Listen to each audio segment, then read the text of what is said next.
All right. Good morning, good afternoon, everybody. Welcome to this exciting panel. My name is Damola Ogundepe, and I'm one of the co-founders and the CEO of Plural. So today we are here to talk about elections 2024, securing, building a more inclusive and secure democracy, what that means. I'm sure, like many folks that are joining us today, when we think about the 2024 election season, it's a mix of excitement, paranoia, frustration. A lot of different emotions are probably swirling. But the most important thing is we want to make sure that as we go into the election season, that everybody is included, but that we also have a secure democracy. So that's what we're talking about today. Is just talking about from a 2024 electoral perspective.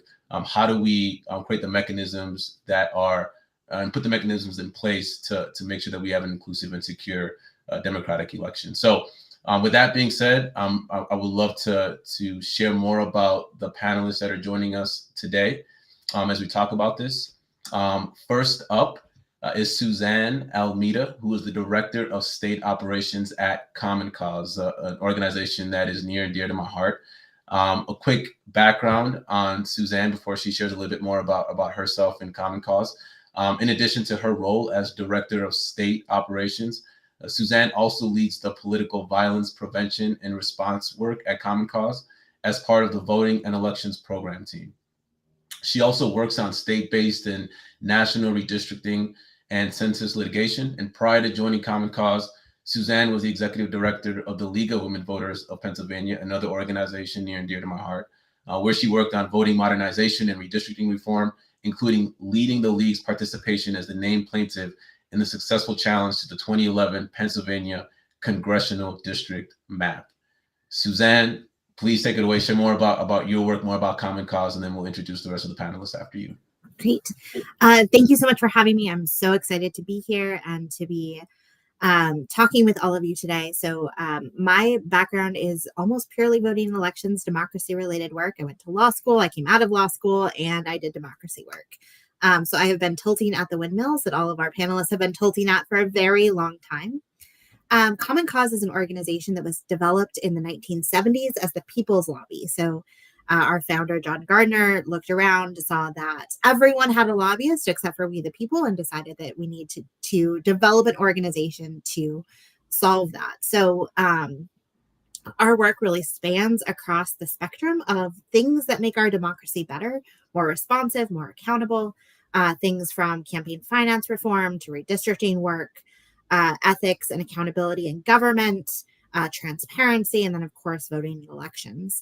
We are one of the core partners that leads the National Election Protection Coalition, which is a network of partners across all 50 states who run on-the-ground 365-day programs to make sure that every voter who is eligible to vote can cast a ballot and feel confident both in their ability to cast that ballot and that their ballot will be counted appropriately.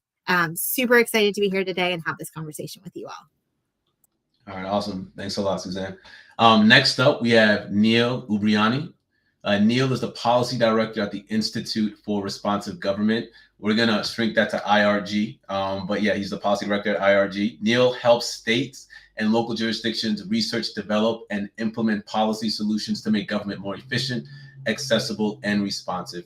Prior to joining IRG, Neil was a voting rights litigator at the Department of Justice's Civil Rights Division under both the Obama and the Trump administration. So he's got a pretty wide breadth here, right, of experiences. So Neil, you want to share a little bit more about your background and also the work that IRG does? Great, thanks, Damola, and thank you for allowing me to be part of this today.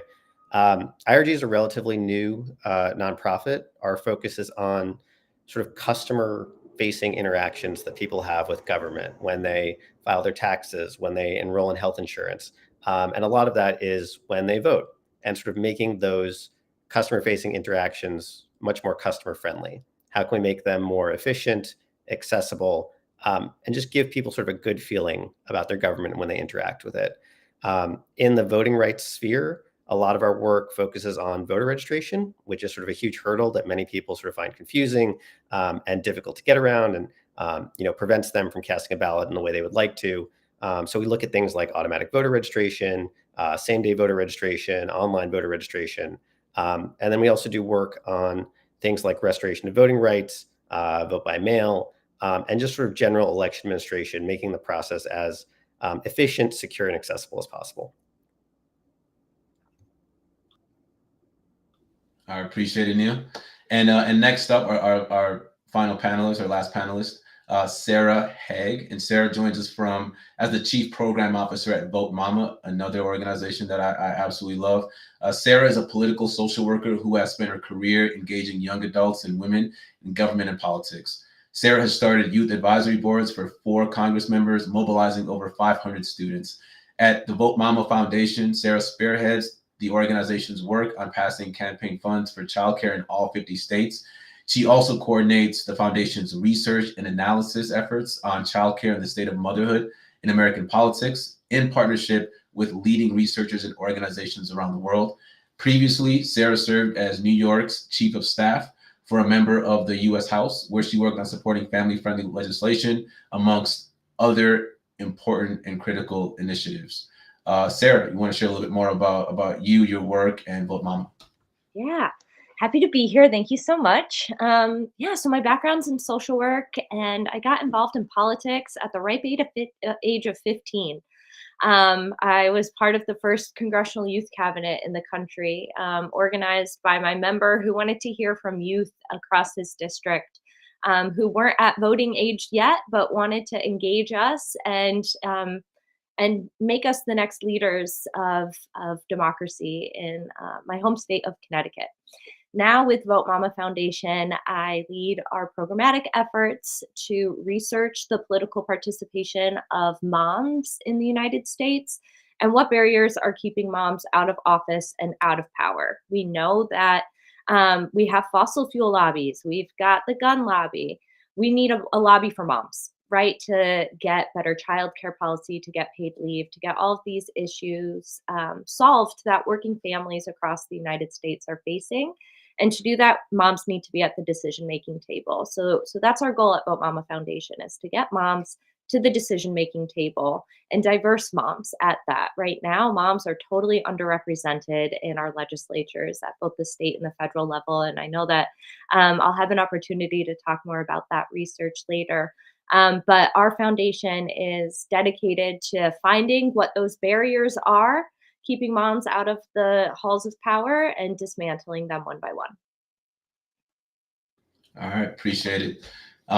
Thank you all for introducing yourselves. So obviously we've got 3 great panelists on the call today on this stream, and the reason that I'm excited about this conversation is that it's an opportunity for us to be real, to be authentic, to talk about, but also specifically on a topic that is very, very important and timely, right? We're 7 months away from a really, really important election. I know all elections are important elections, but this one feels particularly, like kind of salient and important. And a lot of folks are thinking about what that means for them, for the organizations they represent, for their families, for their communities. So excited to kind of like dig in and talk more about how we can make the 2024 election cycle one that is inclusive and representative. So the first question that I have for our panelists today, I'm going to start with Suzanne. Suzanne, it's clear that mis and disinformation is on the rise. It's driving concerning trends in legislation, threats to election officials and election infrastructure, voter confusion and disengagement. So how can we push back against these concerning trends and really work to reassure voters, the public, our communities, that our elections are safe, are secure, are accessible, when all we're hearing is that they're not?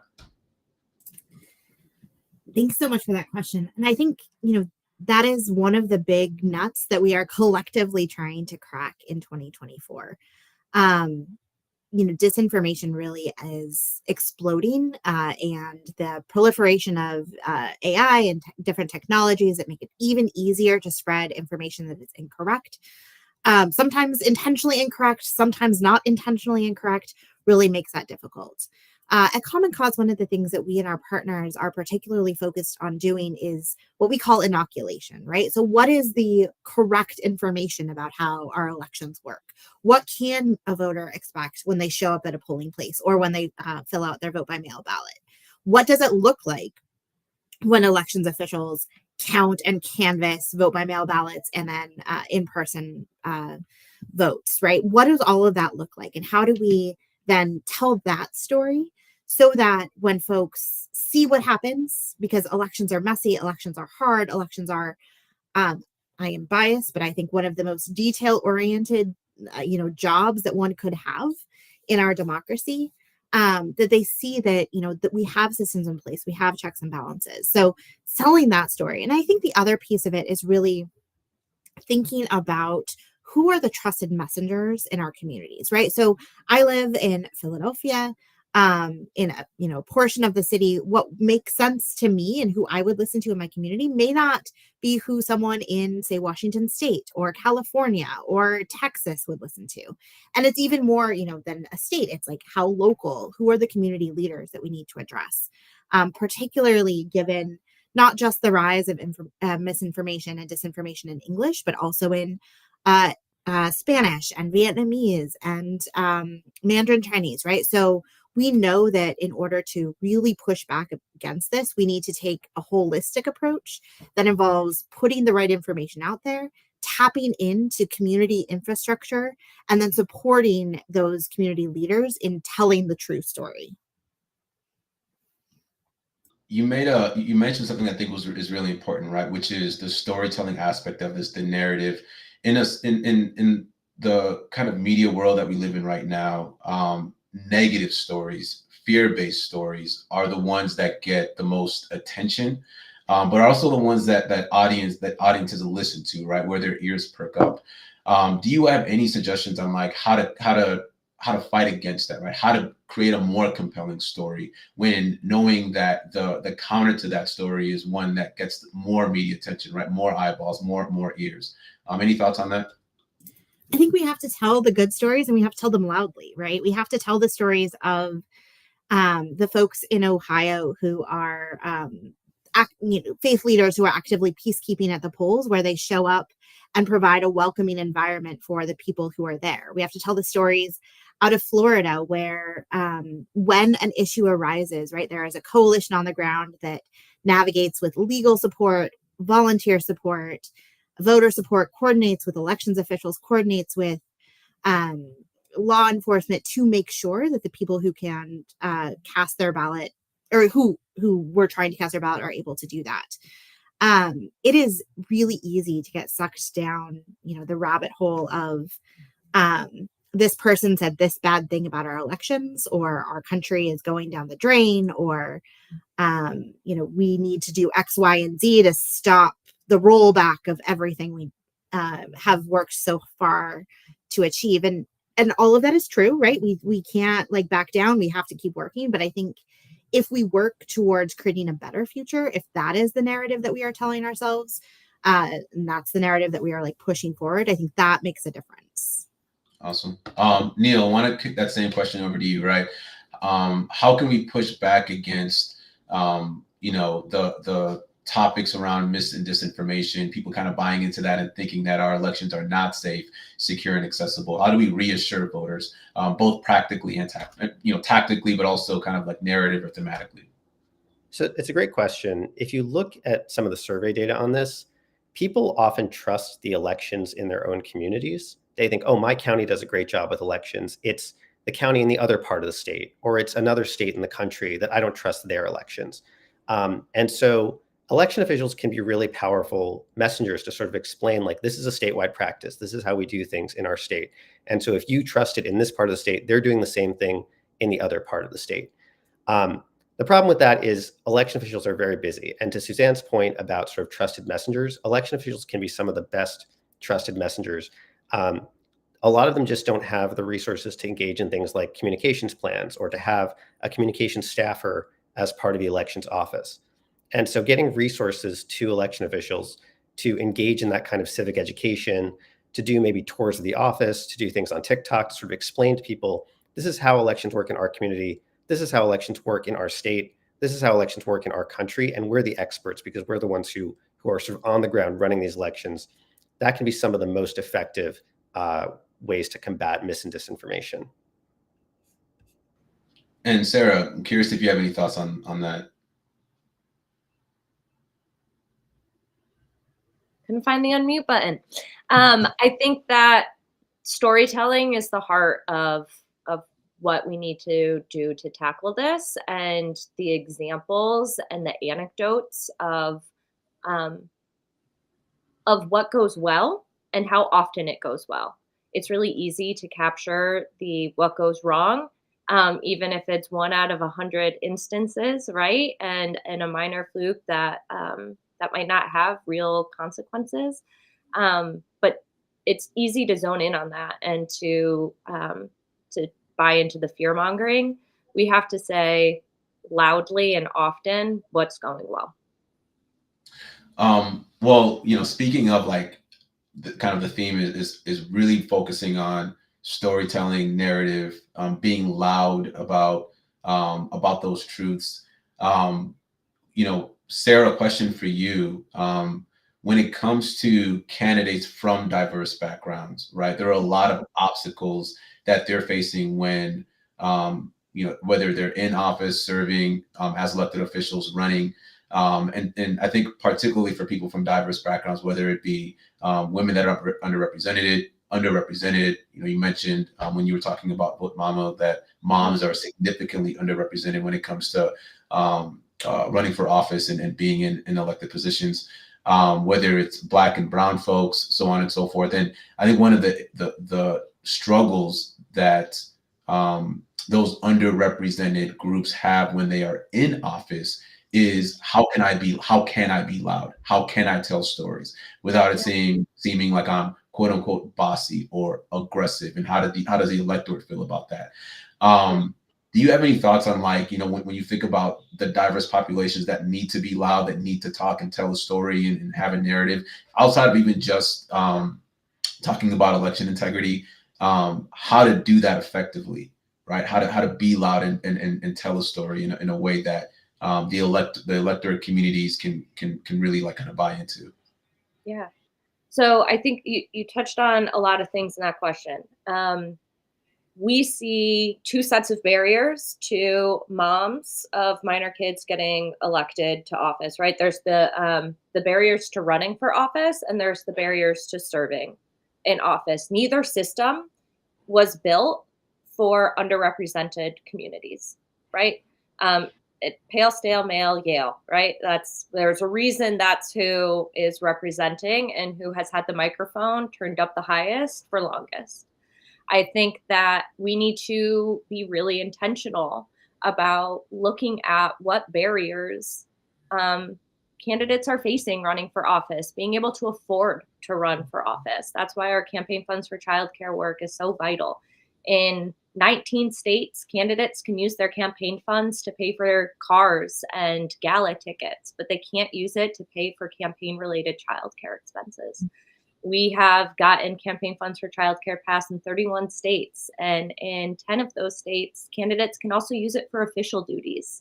I think that there's a misconception among voters and constituents that legislators are rich and powerful because they're legislators and not because that's who can get there and stay there the most sustainably. You don't get handed a key to money and power and wealth and powerful people just when you get sworn in.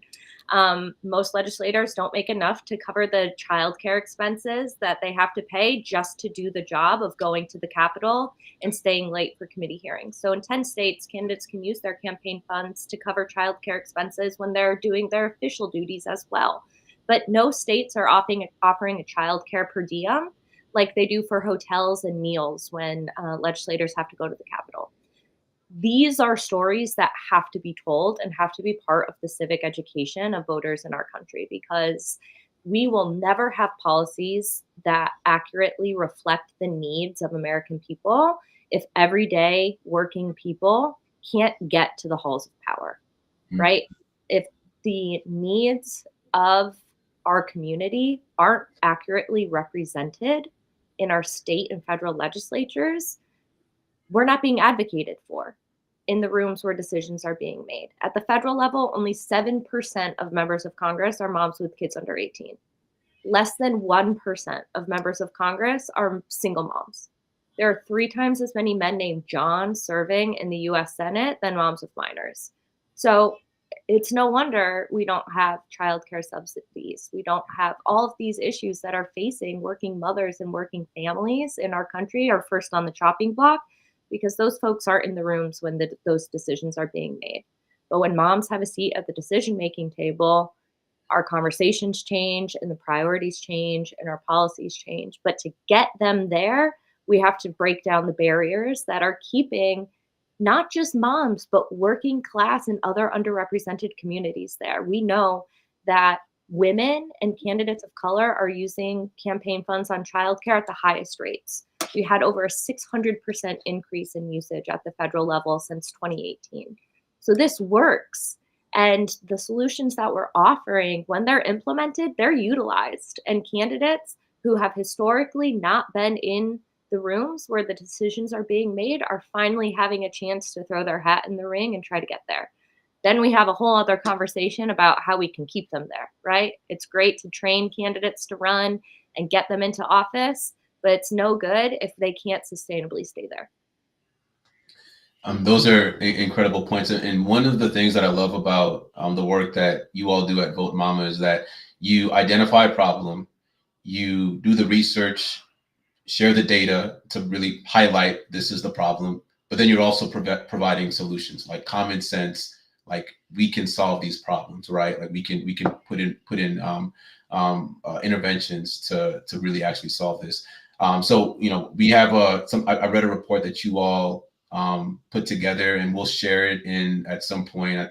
Somebody on the Plural team will share it in the chat for the audience to be able to take a look at around a lot of the things that you just talked about. And something else that you pointed out is really around like representation, right? Representation really, really matters. So Neil, a question for you, kind of on that topic of representation. In recent years, we've seen significant discussion around vote by mail and felon disenfranchisement, right? With conservative states often at the forefront of implementing restrictive policies, right? Again, that theme of representation. How do these policies reflect broader trends in election law and administration within conservative regions? What are the stated goals of such policies, and how effectively do they actually address concerns about election integrity and access? So it's really interesting that you mentioned these 2 policies, because I think these are 2 policies where conservative states are kind of going in opposite directions.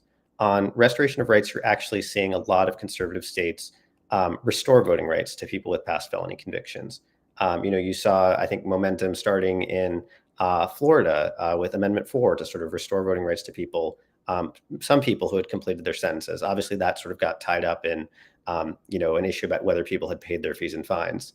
But I think since then, we're seeing momentum on this issue to restore voting rights in places like Kentucky, like Missouri, like Nebraska. These are sort of traditionally conservative states where this messaging of, if you've served your sentence, if you've done your time, you should be welcomed back into the political community. I think there's varying degrees about sort of when that restoration occurs. There's definitely sort of a blue state, red state divide on whether that restoration occurs at the moment a person is released from incarceration, or whether it occurs at the moment they complete all the terms of their sentence, including things like parole and probation. But there's definitely a lot of positive momentum on that question, and I'm sort of really heartened by that.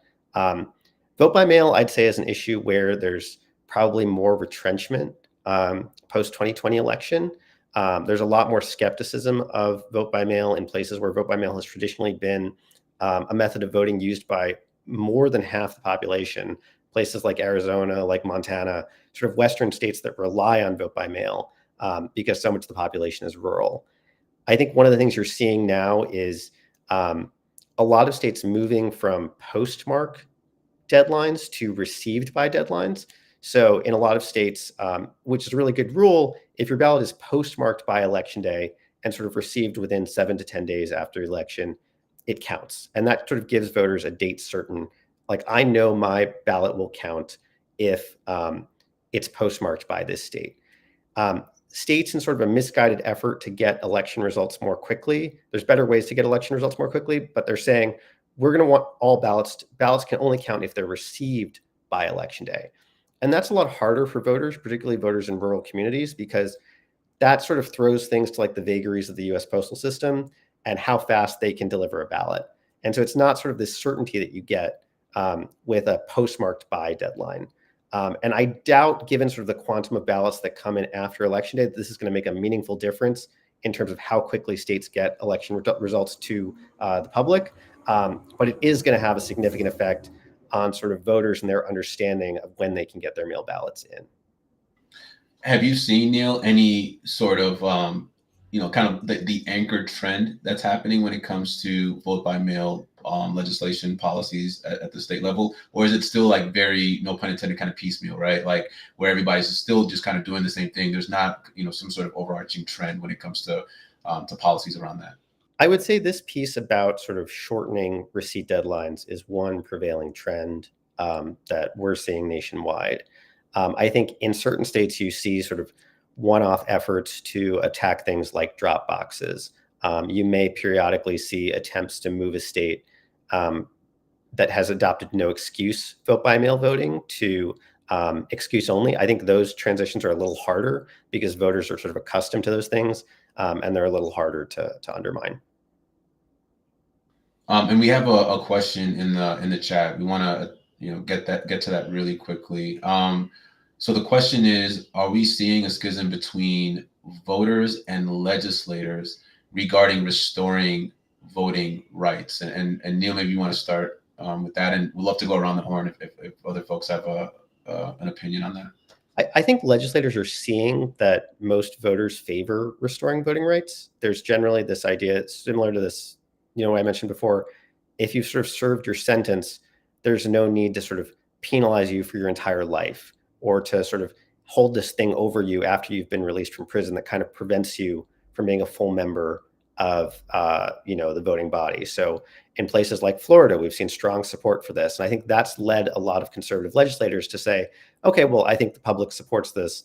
This is maybe a policy that I can get on board with. So it's a situation where legislators are kind of seeing where the public is going and maybe following a little bit.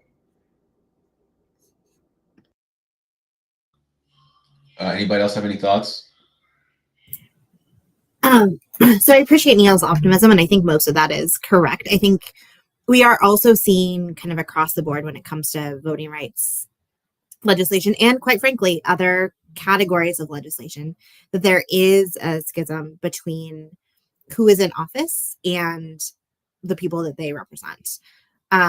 We do a lot of work at Common Cause on redistricting and redistricting reform, and fundamentally, right, like if our maps are not drawn in a way that represent our communities, the people that we elect then don't represent our communities and then make policies that are not representative of what our communities need. And I think, one of the nuances around the restoration of voting rights, and Neil, please correct me if I'm wrong, is that in many states, a lot of this came through, there was some sort of executive action that was required, right? And so we see then states, even where the rights restoration has been passed in some form, there is an executive in office who tries to roll it back or makes administrative rules that make it more difficult to implement or makes it more complicated. So I think we are absolutely moving in the right direction. And I think, I totally agree and believe that it is the public and the general, ethos of moving into a place where, like, once you have served your sentence, you should now be a full member of society. But there is still significant pushback.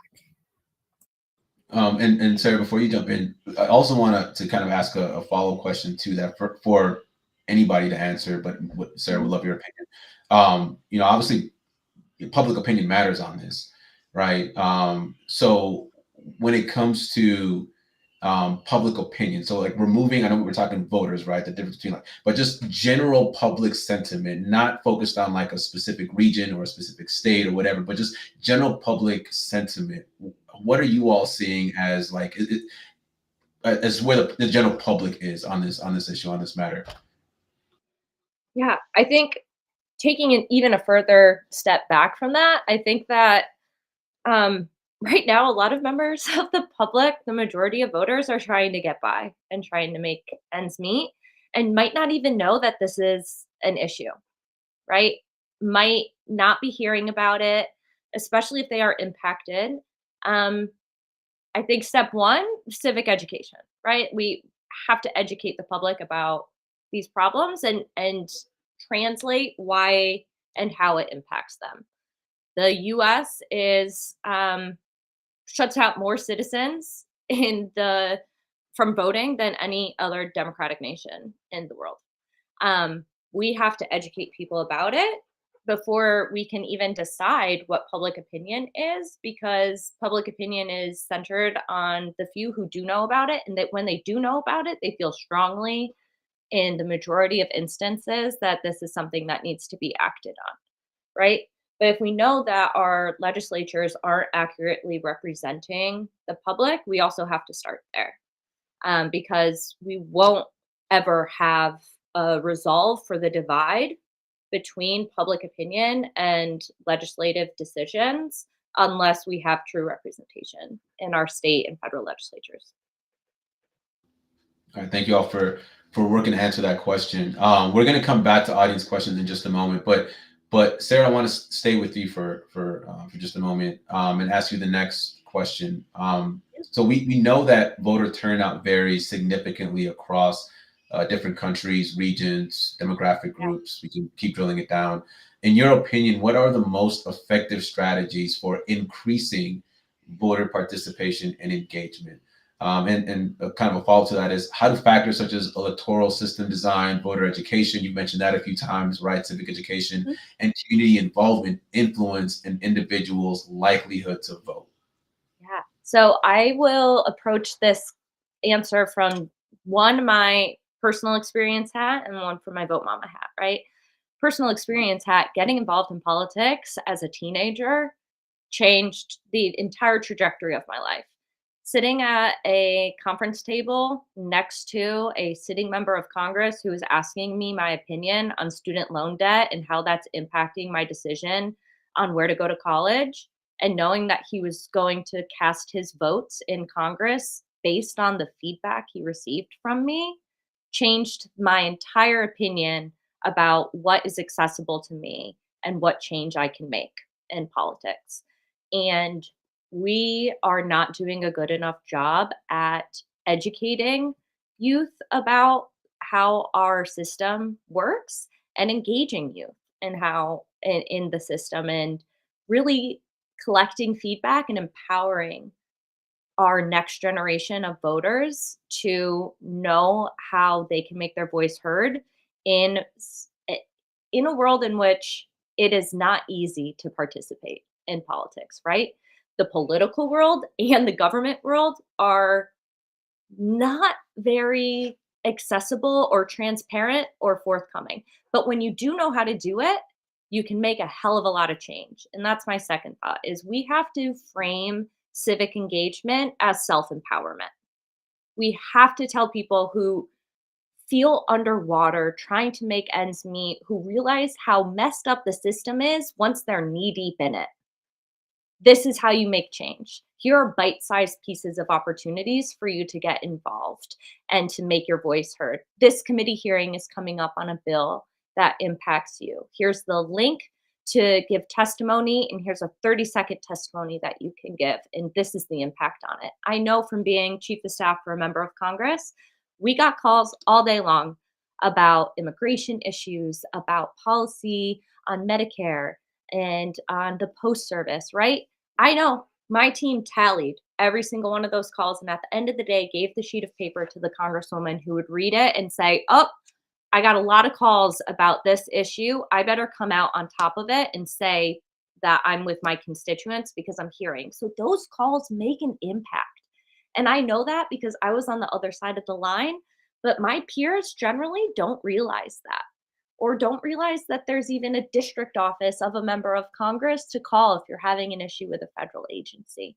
we have to do better about educating the public about what opportunities there are, and framing it not as work and an extra thing to have to do when you're already struggling to get to the end of your to-do list every day. But here's a way to empower you to make the change that you need to see to make your life easier. Because at the end of the day, civic participation is self-care.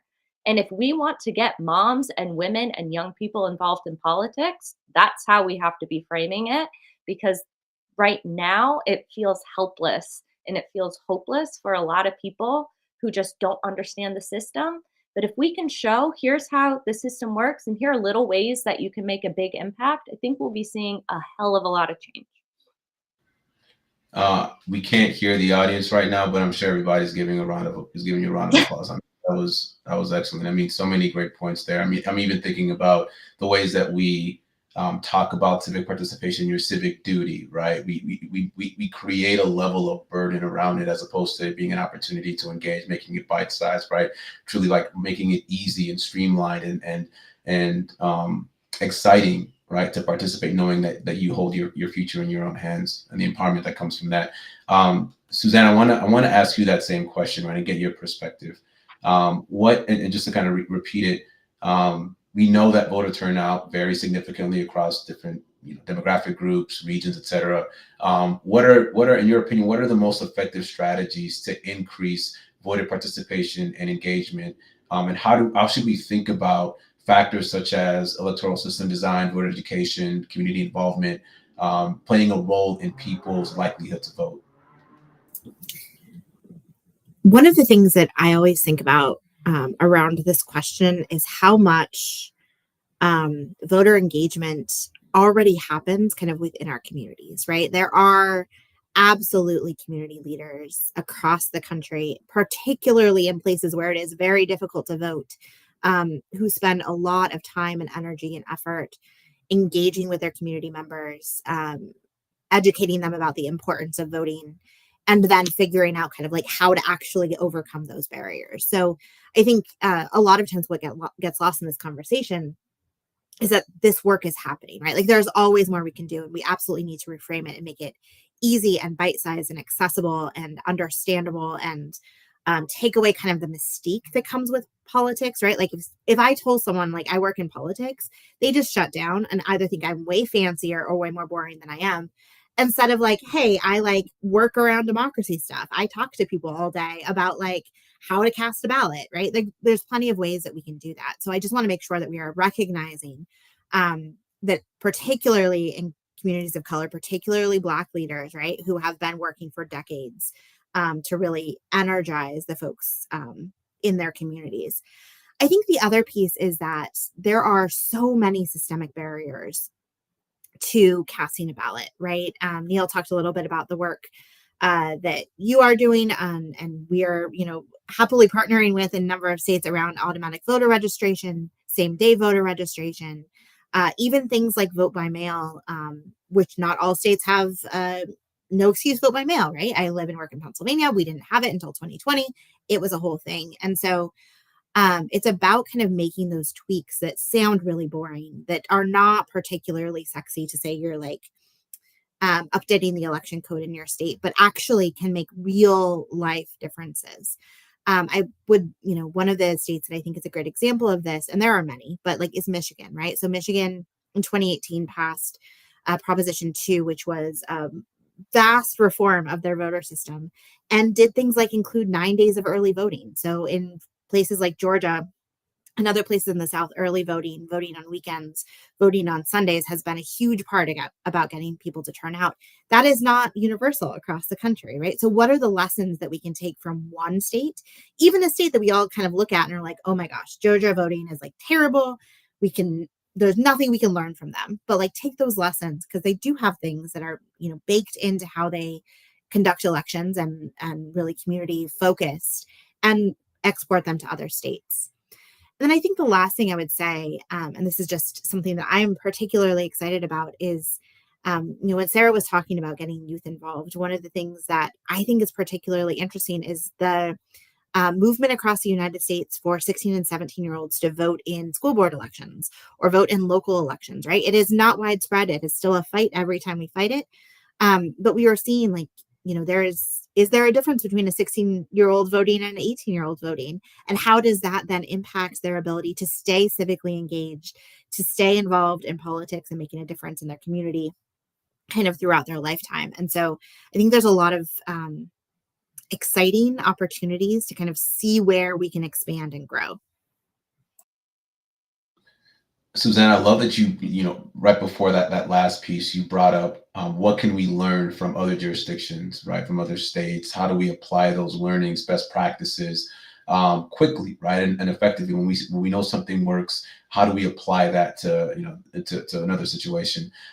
Neil, a question for you, and before I ask the question, the Institute for Responsive Government put out some research around what other countries are doing when it comes to voter participation, to turnout. Again, that theme around like being able to learn and apply best practices. And we'll share that link if we haven't already. That link will be in the chat here to that report. But Neil, two-part question, right, for you, kind of as a follow-up to the one I just asked. What role does social and digital media play in shaping voter behavior and attitudes towards elections? And have you seen anything in your work or at IRG? Have we seen anything to learn from other countries as it pertains to voter turnout, voter activation, and social and digital media playing a role in that? Yeah, I think I'll take the second one first. And thanks for highlighting the report. So I just want to echo everything that Suzanne and Sarah said. States can learn so much from each other. And this is more an attempt to take that bigger and say, well, what can we learn from other countries that have significantly higher turnout rates than the US? Some of this may seem like pie in the sky ideas right now, but things like automatic voter registration are ideas that we've borrowed from other countries. That's how countries like Germany and Australia and Canada run their registration systems.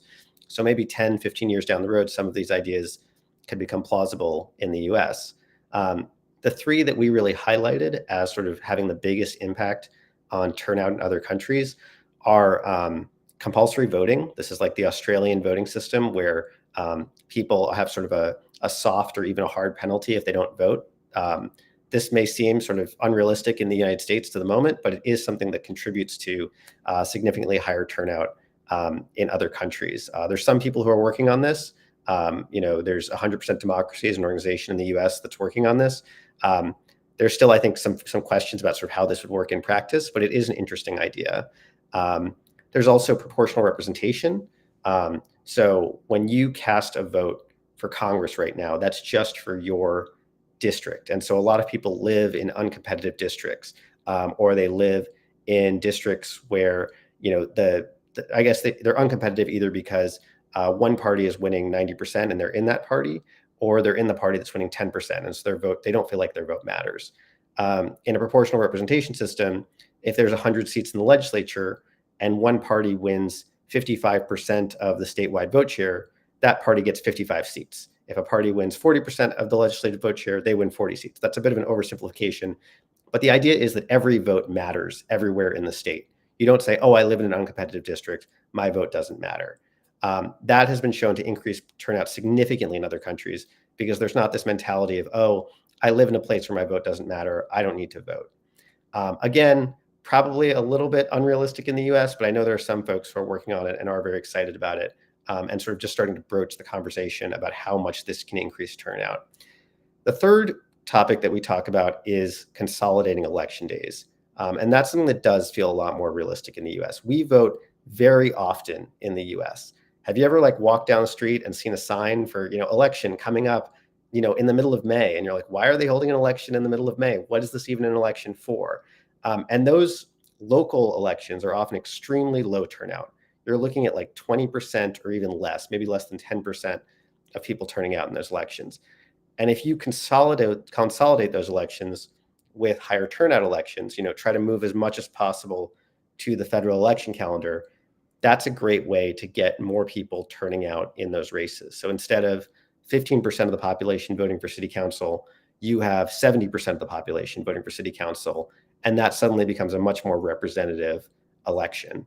And to your point about sort of social media engagement, I think this is an area where social media just becomes much more powerful if it's directing people to a certain date for an election, as opposed to sort of saying, you need to vote 6 times in the next 2-year cycle. That's just a lot harder to get people to turn out.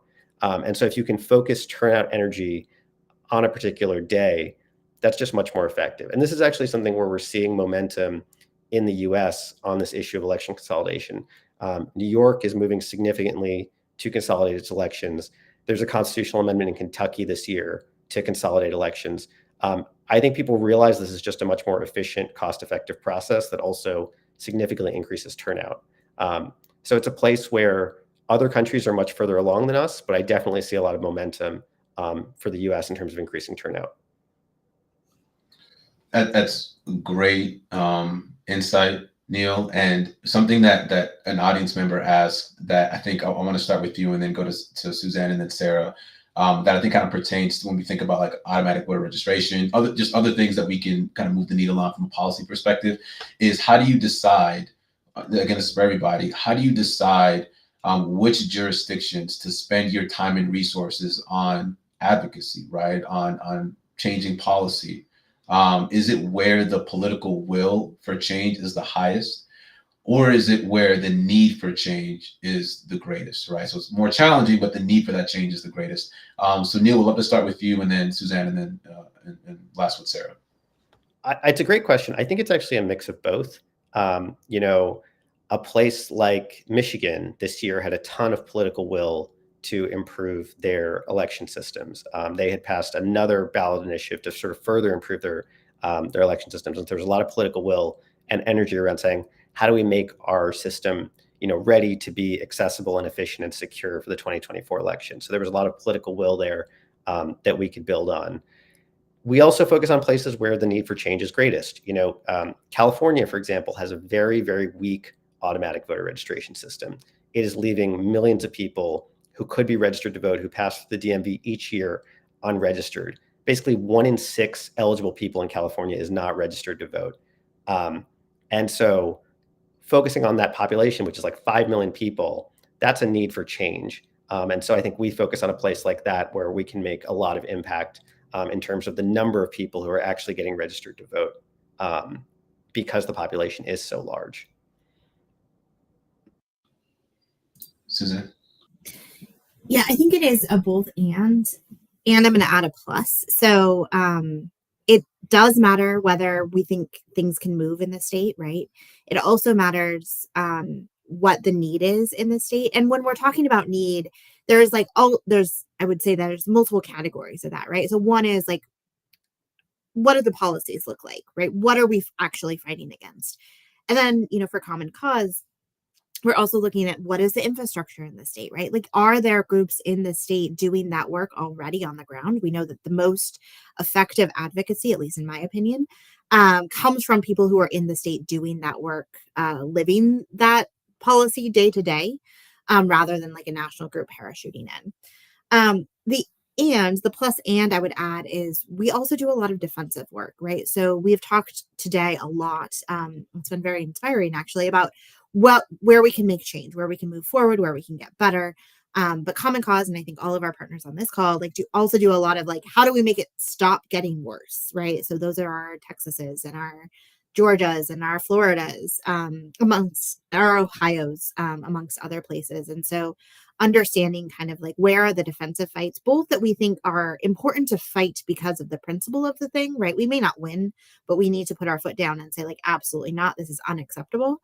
And where are the defensive fights that we can win and say no, lawmaker or court or, pick person in power.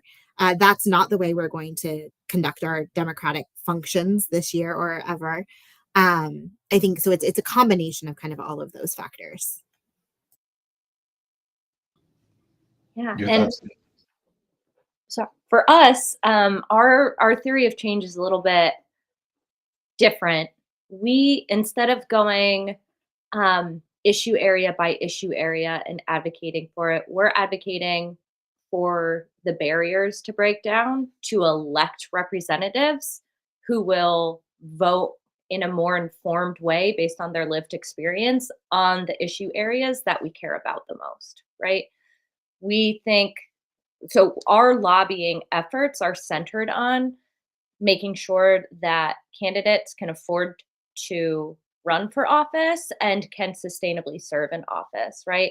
So, making sure that we are advocating for legislation or submitting ethics ruling requests for candidates to use campaign funds on childcare, or working with legislators directly and on administrative rule changes or legislation to make state legislatures more modern and professionalized so that once these great diverse elected officials get to the state capitol, they can stay there and they can vote and work on policy based on their lived experience. A great example of that is one of the moms that we supported in New York getting elected, then turned around, saw that her kids' schoolmates were on majority having to have subsidy for school lunches, right? They were coming to school hungry every single day, and the federal funds were running out to subsidize that. So she put in a bill for universal school meals because she saw in the lived experience every single day her son's classmates talking about how hungry they were and that they couldn't concentrate in school. So making sure that we are hitting it from different angles, right? We absolutely need organizations lobbying the elected officials that are there and educating. Half the time, there's so many bills that a legislator or a legislator's team might not know that it exists, that the bill is there, but they would be supportive of it if they know. So we absolutely need that education and that hit of this is a priority for us and we need support. Common Cause has been a huge advocate for us on our campaign funds for childcare in the states that we've been working on. We know we can always call up Common Cause and they will come and show up at a committee hearing 10 out of 10 times. We also need to be working backwards and working from the back end of how do we change the legislators so we don't have to do as much of this heavy lifting of education because they're coming in knowing what issues are facing their districts. And also just shout out to Plural. We're using Plural to track all these bills. We don't know. The reason we know that our moms are working on these issue areas and fighting for this are because we can track it in Plural. So shout out to you guys. Thank you. Appreciate the love going around. And speaking of, we have a question, another question from the audience, which is around like, using technology like Plural for research, for knowing what's, like Sarah like you just brought up, like being aware of what's going on from a policy perspective. But I think the crux of the question really is, what work would you all like to see, or what topics or questions would you like to see more work on from a research perspective? One of the things that I really enjoyed about this conversation, I think the audience is enjoying about this conversation, is the amount of research that's went into this conversation, right? We're sharing reports, at Plural, we really, really love reports and data. Like we build software, but we also build it on the back of data. When you all look at the policy landscape, particularly from a elections and integrity and secure perspective, what kind of research and reports do you want to see be taken on by graduate students like Philip in the audience? Anybody can take that one to start with. This is a conversation that we've been having a lot here at Boat Mama. There is some momentum and political will to professionalize state legislatures. It's a high skilled job with in most states, low pay and low benefits. In Georgia, the annual budget for a legislator is $7,000 for supplies, travel, and staff. And they're expected to be a part-time legislator, but voters are expecting full-time representation. So we need help finding out what states have what benefits, how and what's working where, and how can we do better? Where are the opportunities? But also, we need a bigger and fuller and more robust landscape of what will make it easier for everyday working people to be able to afford to serve their district and communities in a state legislature.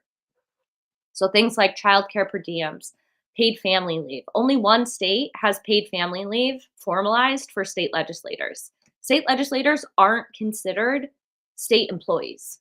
They are not entitled to the same benefits. The majority of moms that we've worked with in state legislators are paying 3 or 4 times their state legislative pay just to cover childcare costs for when they have to go to the Capitol, or they're on 2 childcare wait lists, one in the district, one at the Capitol.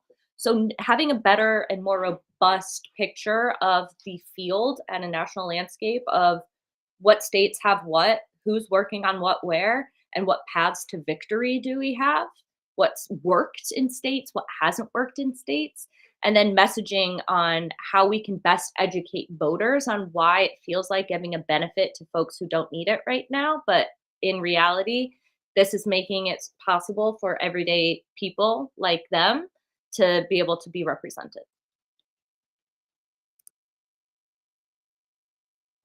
I would just add that, you know, each of these policies that we're talking about today, they differ in like slight ways. There's like 4 different ways you can do automatic voter registration, or a bunch of different ways you can do same day voter registration. And I think it would be really useful to sort of tease out the differences between these approaches, because some are just much more effective than others. And you have sort of 50 opportunities for natural experiments when states implement these policies to sort of see like what's the actual change and the effect size.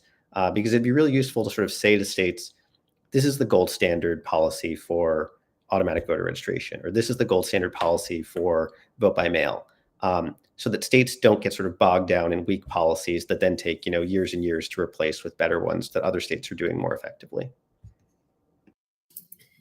Neil stole almost exactly what I was going to say, but more intelligently said than I was going to. I think the big thing that is useful is understanding trends, right? And then understanding the nuance within that trend, right? So one thing that I think is often a thing that we see is that a state will pass a policy and then we'll have to clean up that policy. So understanding where that is happening and what those cleanups are, right? What are the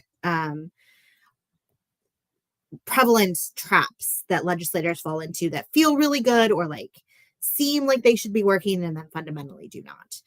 I think, and then this brings us back to kind of the very beginning of our conversation, understanding that there are so many mis and disinformation narrative trends that are coming out, also understanding kind of how those trends are impacting the legislation that we are seeing, right? Like we know some of it. We know that hand counts are starting to be legislated around. We know that like faux audits are being legislated around. We know, the rollbacks of vote by mail or drop boxes, but the narratives are so prevalent and so frequently changing that being able to understand kind of how that is showing up in the legislative work would be incredibly helpful. Awesome. Well, we're about to wrap up, you all. But before we do, I want to mention that the 3 of you are such incredible people doing such incredible work at such incredible organizations. And I know you all do not hear it as often as you should, but the population that you serve, the communities that you serve are so appreciative of the work that you all do. So thank you. I would love for each one of you to do 2 things before we close. A call to action to the audience, right? Whatever you think that the audience needs to hear as an action item, please share. And then where they can find you, right? If you're on X, Twitter, LinkedIn, any of that stuff, where they can find you. If you published a book, right? Go ahead and share that with the audience. So let's start with Suzanne, and then Sarah, and then Neil.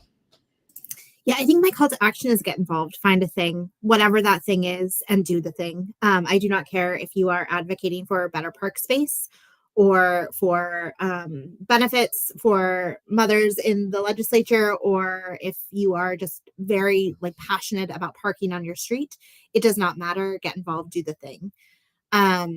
You can reach me. I am on X at salmeida19. Easiest way to find all my social media is at commoncause.org. And thank you so much for this opportunity. It's been a really fantastic conversation. And I would be remiss if I didn't also give a shout out to Plural for providing all of those resources and continually being willing to talk with us and update and work together to make sure that both the tool and then the results that we're getting from the tool really are serving the community. So thank you very much. My call to action is, it was Suzanne's, but a step further, know who represents you and what they stand for. Step one is know your people. They're more accessible than you think. Give them a call, especially your state reps. The majority of them, the phone numbers on their websites are their cell phones. You can just call and get to know them, but know what they stand for. And then if you don't like what they stand for, know who's running against them. I am on Instagram at Sarah Hague1, and Vote Mama is at Vote Mama Lobby. So you can find us there. And my call to action is to be a poll worker. If you are interested in elections, if you care about learning more about the process, there is no better way to do it than to be a poll worker. I have been a poll worker for the past 4 elections in my community, and you earn a little bit of cash and you learn a lot, and you interact with people who are sort of navigating the voting process. And it can really help. If you're someone who's interested in elections and interested in understanding how elections work, it's a great way to get more knowledge about it. So highly recommend it. And the best way to reach me is just, you can email me. I'm neil@responsivegov.org, and go to the Institute for Responsive Gov website for some of our research. Cool. Thank you again. Thank you, audience, for your questions. Thank you for listening in, joining us. I'm Damola Ogundepe, again, co-founder, CEO of Plural. You can find me at pluralpolicy.com or Damola at pluralpolicy.com. Appreciate it, Sarah. Thank you, Suzanne. Thank you, Neil. And I'll see you all soon. And vote. That's my call to action. If you can, vote. Take care, y'all.